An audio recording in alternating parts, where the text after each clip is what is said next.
Hello there and welcome back to my channel. If you are new here, my name is Michelle Emerson and I'm a 4th grade teacher in Maryland. If there is one thing teachers have to do very often, it's answer emails. So in today's video, I'm gonna share with you 3 simple tips that will allow you to spend less time answering emails. Unfortunately, I do not have the time or even the means to show every different email service provider. So for this video, I'm going to be focusing on Outlook and Gmail, which I feel like are 2 of the most commonly used email service providers, at least in the realm of education. If you are using a different email service provider, just try Googling it and I guarantee you can find an answer out there. Let's start with my first tip, which is to save email templates. Let's talk about why this is important. A template is essentially a skeleton. It gives you a starting point.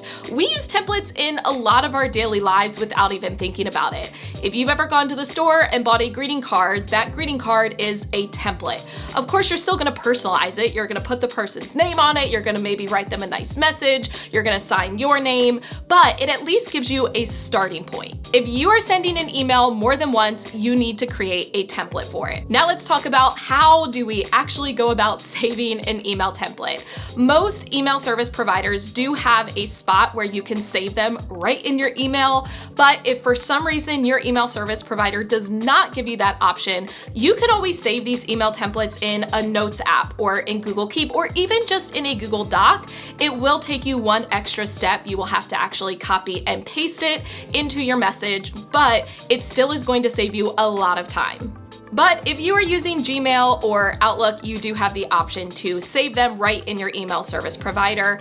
If you are using Gmail, you're gonna go ahead and open up a new email message. You're going to type out whatever it is that you want to be the template. When you're done, you're gonna click the 3 dots at the bottom, you're gonna choose templates, and then you're gonna choose save draft as template. Now, if for some reason you don't see this option, you're going to need to go to your settings, click on advanced, and make sure email templates is enabled. Keep in mind, if you already have an email signature that is inserted, you want to delete that before you type your email template because it's going to insert whatever you already have on your screen when you insert that template. So if your email signature is already there, then delete it, type your message, save it as a template. Then when you go to insert it in the future, it will insert it above your email signature. Now in Outlook, it's a little bit different. You're not going to start typing the message right in your compose box. Instead, you're gonna click the 3 dots at the bottom. You're going to select My Templates, scroll down, click the plus template option, go ahead and give it a title, type in your message, whatever your template is going to be, and then click Save. You can actually add a button for your templates directly to your toolbar. Just go to your settings and then go to Customize Actions. Now here are just a few ideas for different email templates you might want to create. You might want to have one for student absences. So if you've had a student absent for 2 days and you haven't heard from the family, you want to make sure you make a contact home and see if they need any support. You also want to have one for a positive contact home. You want to have one for an academic concern, a behavior concern, missing assignments, conference sign up, conference reminder. Maybe you send a weekly email to your parents. These are all email templates that you can create, save, and then be able to use throughout the year. Now, I wanted to have a little freebie for you all. So I have put together 5 must-have email templates for teachers. It is a free PDF that you can download on my website. Just go to pocketfulofprimary.com/freebies. I also will have the link down in the description box. You can download that. I've already got it written up for you. Of course, you can change it, but then all you have to do is add it into your templates and you're good to go.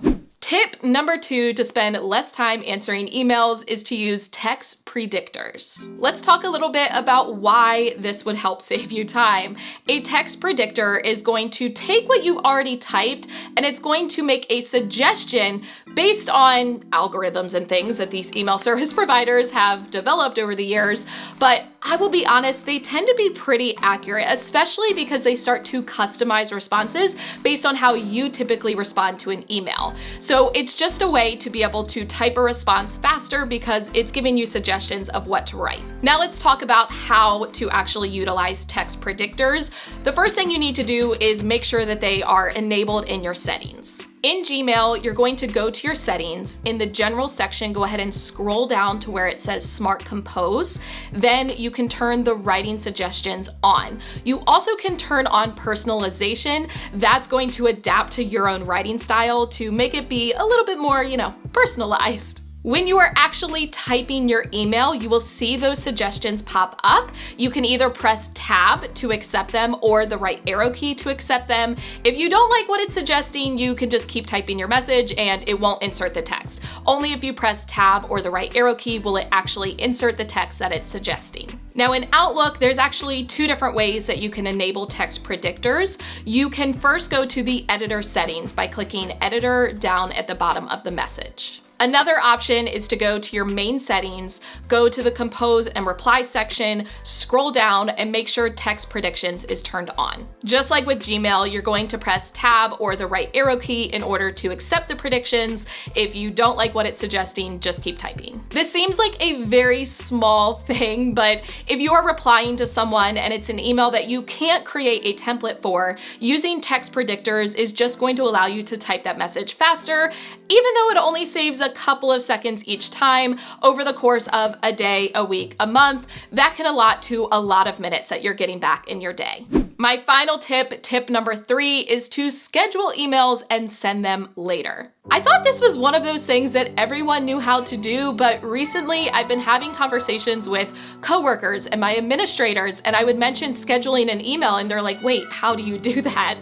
So I wanted to include this in there. Being able to schedule an email is powerful. I don't know about you, but sometimes I might type up an email and it's after school, but I don't want parents to get into the habit of expecting me to always respond after school. So I want to be able to schedule it and send it the next morning without having to go in and manually press the send button. Plus, a lot of emails I like to get typed up ahead of time, but not have them send until later. For example, I send a weekly email to my parents where I summarize the skills that we worked on, graded assignments, and I put in reminders. I will actually type up that email on Monday or Tuesday, but I will schedule it to send Friday right at the end of the school day. Now let's talk about how do we actually do this. In Gmail, go ahead and type your message. Again, you can use an email template, you can use those text predictors. When you are ready to send it, instead of pressing the send button, you're actually going to press the arrow that's next to the send button, and you're going to choose schedule send. Then you can customize the day and the time that you want it to send.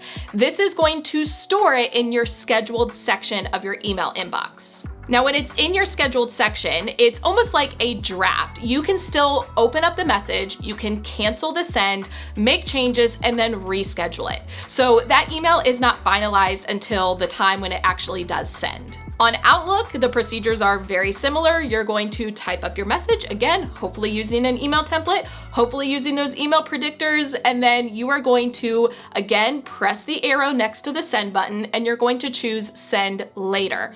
The only difference is their terminology, but it means the same thing. You're gonna go ahead and select a date and a time that you want it to send. On Outlook, there is not a scheduled section. Instead, it's going to save it in your drafts.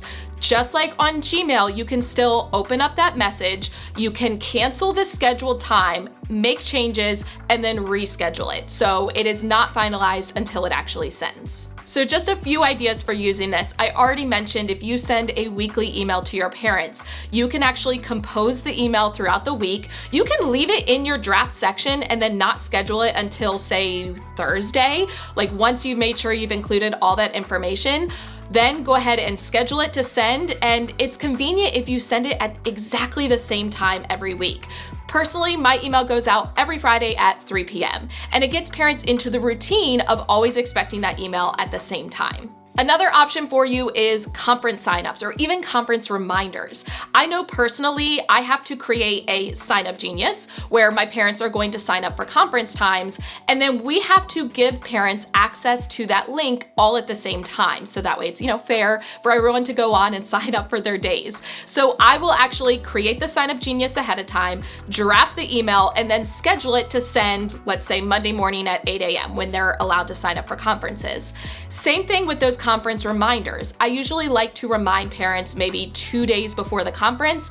I can actually schedule those as parents are signing up for the conference so that I don't have to worry about forgetting to send the reminders. They will already be scheduled and they will send when they're supposed to send. So that is it. Those are my 3 very simple tips in order to spend less time answering emails. Again, if you are interested in that free set of 5 ready-to-go email templates, let's see, it includes one for absences, positive contact home, academic concerns, behavior concerns, and missing assignments. If you want to grab that, go ahead to my website, pocketfulprimary.com, click on freebies at the top, or use the direct link down in the description box. It will send it directly to your email, and you can get those added in as templates within about 5 minutes, and then you are ready to go.